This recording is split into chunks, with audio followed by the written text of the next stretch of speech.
अरे मैं शुणे टिके मो कथा। तमे मते बहुत टर्चर कलनी। तुम मुह देखिए मते इच्छा नहीं। तुम पुआ आसतु कौन गोटे डिसाइड कर।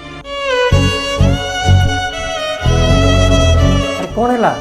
तुम्हें आज डिसाइड कर तुमको तुम बापा दरकार ना मु दरकार। अरे बापा आज भी पुणी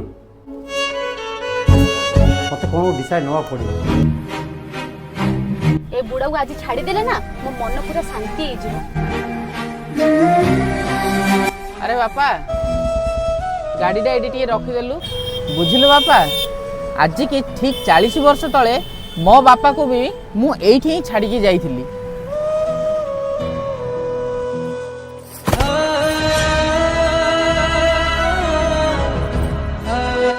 समय एक एमिति चक्र भी जी जेमिति करे सी सेमिति पाए।